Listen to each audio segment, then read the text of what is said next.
आज है 29 दिसंबर 2025 दिन सोमवार। Welcome back to clean news UP. चलिए देखते हैं उत्तर प्रदेश की 25 फटाफट बड़ी खबरों को। यूपी में 29 दिसंबर को घना कोहरा और कोल्ड डे, 45 से ज्यादा जिलों में अलर्ट। उत्तर प्रदेश में ठंड और कोहरे ने लोगों की परेशानी बढ़ा दी है। मौसम विभाग ने 29 दिसंबर के लिए प्रदेश के 45 से ज्यादा जिलों में ऑरेंज और येलो अलर्ट जारी किया।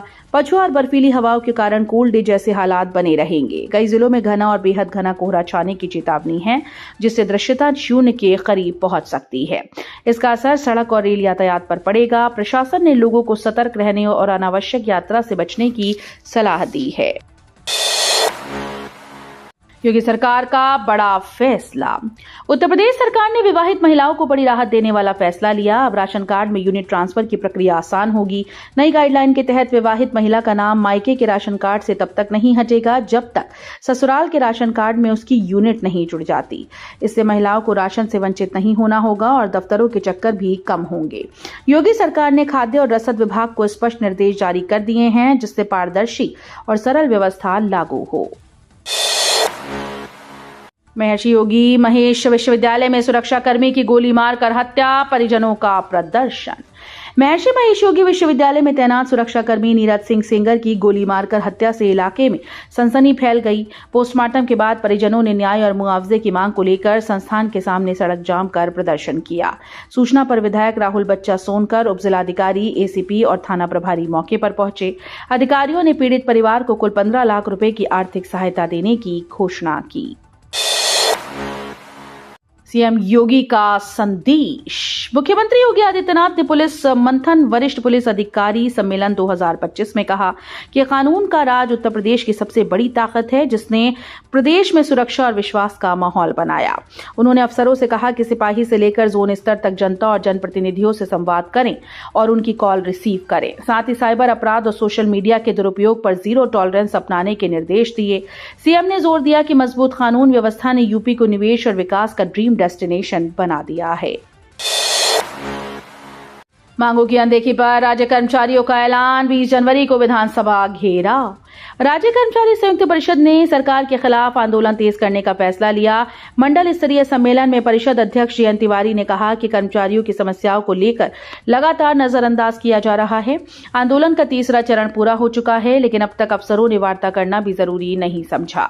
ऐसे में परिषद ने 20 जनवरी को विधान भवन के घेराव का ऐलान किया। पानीपत गोरखपुर एक्सप्रेसवे से खुलेगा विकास का रास्ता, पुवाया बनेगा नई कड़ी। पानीपत से गोरखपुर तक प्रस्तावित 6 लेन ग्रीनफील्ड एक्सप्रेसवे से पश्चिम और पूर्वी उत्तर प्रदेश की दूरी कम होगी। भारतमाला परियोजना के तहत बनने वाला ये एक्सप्रेसवे शाहजहांपुर के पुवाया क्षेत्र से होकर गुजरेगा। वर्ष 2026 से निर्माण की कार्यवाही शुरू होने और 2028 तक पूरा होने की उम्मीद है। एक्सप्रेसवे के लिए सर्वे पॉइंट तय किए जा रहे हैं। यूपी में 30,000 से ज्यादा टीजीटी पीजीटी पदों की नई भर्ती जल्द। उत्तर प्रदेश में टीजीटी और पीजीटी शिक्षक पदों की भर्ती जल्द ही शुरू हो सकती है। माध्यमिक शिक्षा विभाग करीब 30,000 से ज्यादा खाली पदों का अधियाचन शिक्षा सेवा आयोग को भेजने की तैयारी में है। इससे सरकारी नौकरी की तलाश कर रहे उम्मीदवारों को 2026 की शुरुआत में बड़ी राहत मिलने की उम्मीद है। राज्य के अशासकीय सहायता प्राप्त माध्यमिक स्कूल में टीजीटी और पीजीटी के खाली पदों को भरने पर विधानमंडल में सवाल उठने के बाद यूपी सरकार ने बताया कि शिक्षा सेवा चयन आयोग पर गठन कर दिया गया है। गोरखपुर मेडिकल कॉलेज में 11 साल से एमबीबीएस फर्स्ट ईयर में अटका छात्र, डॉक्टर बनने का सपना अधूरा। गोरखपुर के बीआरडी मेडिकल कॉलेज में एक अनोखा मामला सामने आया। साल 2013-14 में दाखिला लेने वाला छात्र अब 11 साल बाद भी एमबीबीएस के फर्स्ट ईयर से आगे नहीं बढ़ पाया, जबकि सामान्य छात्र इतने समय में डॉक्टर बनकर मरीजों का इलाज शुरू कर देते हैं। ये छात्र अब तक अपनी पढ़ाई की शुरुआत की दहलीज पार नहीं कर सका। डॉक्टर बनने का सपना इस छात्र के लिए अब भी अधूरा है और कॉलेज में उसकी इस लंबी अटकेपन की कहानी चर्चा का विषय बनी हुई है। डीडीयू में संविदा शिक्षकों के मानदेय में बढ़ोतरी, विषय विशेषज्ञों को अब 40,000 तक। दीनदयाल उपाध्याय गोरखपुर विश्वविद्यालय के स्ववित्त पोषित संविदा शिक्षकों के लिए राहत भरी खबर है। वित्त समिति ने संविदा शिक्षकों को 3 से 6% वेतन वृद्धि देने का निर्णय लिया। इसके अलावा कृषि इंजीनियरिंग, फार्मेसी और होटल मैनेजमेंट के विषय विशेषज्ञों का मानदेय बढ़ाकर अधिकतम 40,000 रुपए कर दिया गया। असिस्टेंट प्रोफेसर के वेतन में 3% वृद्धि भी 1 जुलाई 2026 से लागू होगी। लखनऊ आईटी सिटी योजना। लखनऊ की आवास विकास परिषद ने वृंदावन आईटी सिटी योजना में जमीन के रेट में कमी का फैसला लिया। बोर्ड ने नई गणना नीति को मंजूरी दी, जिससे पुरानी और नई योजनाओं में जमीन के दाम करीब 25% तक कम हो जाएंगे। पहले आईटी सिटी में जमीन की कीमत आवासीय दर से 1.5 गुना अधिक थी, अब इसे सामान्य आवासीय दर पर किया गया है। यूपी में 7,994 पदों पर लेखपाल भर्ती, संशोधित आरक्षण के साथ 29 दिसंबर से आवेदन। उत्तर प्रदेश में लेखपाल भर्ती को लेकर नई जानकारी सामने आई। राजस्व परिषद द्वारा मिले संशोधित आरक्षण के अनुसार अधीनस्थ सेवा चयन आयोग ने 7,994 पदों पर भर्ती का विज्ञापन जारी कर दिया। मूल पद संख्या वैसी ही है, लेकिन श्रेणीवार आरक्षण में बदलाव किया गया। ऑनलाइन आवेदन प्रक्रिया 29 दिसंबर से शुरू होगी और 28 जनवरी तक चलेगी। कानपुर हेल्थ मामला, जूनियर डॉक्टर समेत 2 स्वास्थ्यकर्मी निलंबित, 3 दिन में रिपोर्ट मांगी। कानपुर हेल्थ में स्वास्थ्य कर्मियों की लापरवाही पर प्रशासन ने सख्त कदम उठाया है।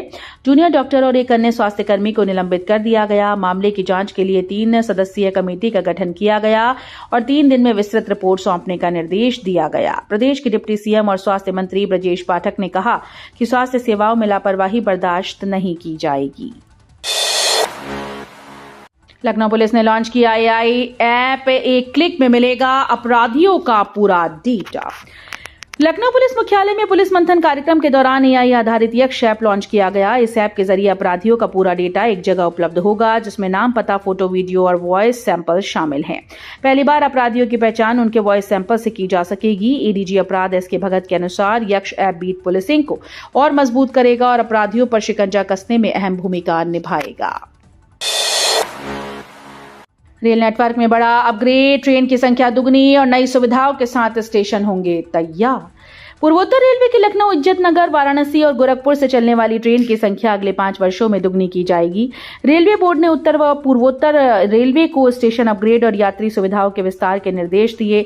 प्रमुख स्टेशन जैसे चारबाग, वाराणसी और अयोध्या में अतिरिक्त प्लेटफॉर्म, नई रेल लाइन और पिट लाइन का निर्माण किया जाएगा। यूपी में बेसिक स्कूल शिक्षकों के लिए ऑनलाइन हाजिरी, ऑन ड्यूटी का विकल्प मिलेगा। उत्तर प्रदेश में नए साल से बेसिक विद्यालयों में शिक्षकों के लिए ऑनलाइन हाजिरी लागू करने की तैयारी है। शासन के निर्देश पर बेसिक शिक्षा विभाग ने पोर्टल तैयार करना शुरू कर दिया, जिसमें ऑन ड्यूटी का विकल्प होगा। इससे शिक्षक बैठक, टूर या प्रशिक्षण में शामिल होने पर भी वेतन कटौती से सुरक्षित रहेंगे। उच्च न्यायालय के निर्देश के बाद इस नई व्यवस्था को तेजी से लागू करने की कवायद की जा रही है। स्वार में डॉक्टर केशव राव बलिराम हेडगेवार सिलाई प्रशिक्षण केंद्र का शुभारंभ। स्वार में संघ शताब्दी वर्ष के अवसर पर डॉक्टर केशव राव बलिराम हेडगेवार सिलाई प्रशिक्षण केंद्र का विधिवत उद्घाटन किया गया। ये केंद्र प्राचीन शिव मंदिर के पास गिरिवर दयाल मौर्य के आवास पर स्थापित किया गया। जनशिक्षा समिति पश्चिमी उत्तर प्रदेश के कुशल निर्देशन में इसका संचालन करेगी। उद्घाटन कार्यक्रम भजन कीर्तन से शुरू हुआ, जिसमें लगभग 50 से अधिक माताओं और बहनों ने उत्साहपूर्वक भाग लिया। यूपी के सरकारी स्कूल में शिक्षा में सुधार, अपराध दर में आई गिरावट। वर्ष 2025 की राष्ट्रीय व स्वतंत्र सूचकांक रिपोर्ट में उत्तर प्रदेश ने शिक्षा और कानून व्यवस्था के क्षेत्रों में उल्लेखनीय सुधार दिखाया। सरकारी स्कूल में बच्चों की पढ़ाई और गणितीय क्षमता में बड़ा सुधार दर्ज किया गया। शिक्षक उपस्थिति 87.5% और छात्र उपस्थिति 75.5% तक पहुंच गई, जो राष्ट्रीय औसत से बेहतर है। निपुण भारत मिशन और सतत प्रयासों के चलते ये बदलाव संभव हुआ। गोरखपुर ट्रेन में बदलाव, माघ मेला स्पेशल ट्रेन भी शुरू। पूर्वोत्तर रेलवे ने 1 जनवरी से 67 ट्रेन की समय सारणी में बदलाव किया है। इन ट्रेन के प्रस्थान समय को निर्धारित समय से 3 से 10 मिनट पहले कर दिया गया, जिसमें गोरखपुर से चलने वाली 16 ट्रेन शामिल हैं। वहीं माघ मेला 2026 के अवसर पर श्रद्धालुओं की सुविधा के लिए 2 स्पेशल ट्रेन चलाई जाएंगी। एक ट्रेन गोरखपुर से प्रयागराज रामबाग और दूसरी गोरखपुर के रास्ते झूसी जाएगी। भाजपा में जातीय राजनीति पर पंकज चौधरी का कड़ा संदेश, बोले दोबारा देखा तो होगी कार्रवाई। उत्तर प्रदेश भाजपा के प्रदेश अध्यक्ष पंकज चौधरी ने पार्टी के अंदर कथित जातीय राजनीति पर कड़ा रुख अपनाया। राजधानी में हुई बैठकों पर आपत्ति जताने के बाद व्रत से शुरू अपनी यात्रा में उन्होंने स्पष्ट संदेश दिया कि भाजपा राष्ट्रवादी और सर्व समाज की पार्टी है। उन्होंने आगरा की बैठक में साफ कहा कि पार्टी के खिलाफ जातीय राजनीति करने वालों के खिलाफ कार्रवाई होगी। सीएम योगी 28 दिसंबर को करेंगे एनसीसी अकादमी व विरासत गलियारे का निरीक्षण। मुख्यमंत्री योगी आदित्यनाथ 28 दिसंबर को 2 दिवसीय दौरे पर आएंगे। अपराह्न 3 बजे सीएम सीधे तालकंदला स्थित निर्माणाधीन एनसीसी एकेडमी भवन का निरीक्षण करेंगे। इसके बाद वो ट्रांसपोर्ट नगर, रैन बसेरा और विरासत गलियारे का भी दौरा कर सकते हैं। इस दौरे का उद्देश्य नए निर्माणाधीन भवनों और विकसित किए जा रहे स्थानों का औचक निरीक्षण करना और कार्यों की प्रगति का जायजा लेना है। बरेली के एसएसपी अनुराग आर्य को मिला उत्कृष्ट सेवा पदक। सीएम योगी ने लखनऊ में किया सम्मानित। मुख्यमंत्री योगी आदित्यनाथ ने लखनऊ में वर्ष 2024 के उत्कृष्ट सेवा पदक से बरेली के एसएसपी अनुराग आर्य को सम्मानित किया। इस अवसर पर प्रदेश सरकार के वरिष्ठ अधिकारी और उत्तर प्रदेश पुलिस के शीर्ष अधिकारी मौजूद रहे।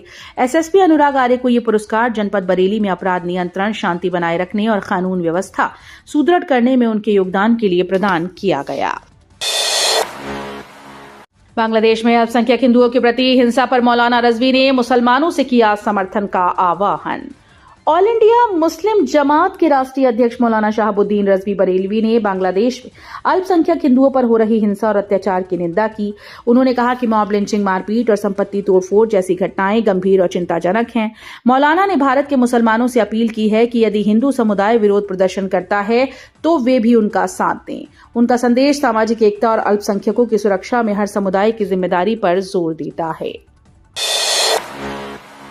अखिलेश यादव ने कफ सिरप मामले में लगाया भाजपा पर भ्रष्टाचार और गुजरात कनेक्शन का आरोप। समाजवादी पार्टी के राष्ट्रीय अध्यक्ष अखिलेश यादव ने वाराणसी में कोडीन युक्त कफ सिरप की अवैध तस्करी मामले पर योगी सरकार और भाजपा पर तीखा हमला बोला। उन्होंने दावा किया कि जांच में शामिल 70 फर्मों में से 50 फर्जी हैं और हवाला के जरिए पैसा गुजरात और विदेशों से वापस आ रहा है। अखिलेश ने कहा कि यह मामला भाजपा के काले धन के दावों और नोटबंदी की पोल खोलता है। मुरादाबाद में रेलवे जमीन पर अतिक्रमण पर कार्रवाई। दुकानदारों ने खुद खाली की 165 खोखी। मुरादाबाद में रोडवेज बस स्टैंड के सामने रेलवे की जमीन पर लंबे समय से संचालित 165 खोखों पर रेलवे ने अतिक्रमण विरोधी कार्रवाई शुरू की। नोटिस के अल्टीमेटम के बाद कई दुकानदार बुलडोजर के डर से अपनी दुकानें खुद खाली करने लगे।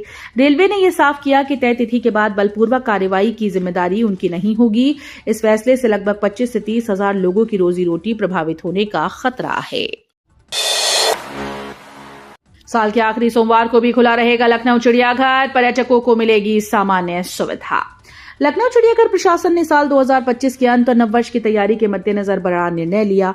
29 दिसंबर सोमवार को भी चिड़ियाघर खुले रहेंगे। स्कूल की छुट्टियां और बढ़ती पर्यटक भीड़ को देखते हुए टिकट बिक्री, प्रवेश समय और भ्रमण व्यवस्था सामान्य दिनों की तरह ही होगी। सुरक्षा, साफ सफाई और वन्य जीवों की देखभाल के सभी इंतजाम किए गए हैं।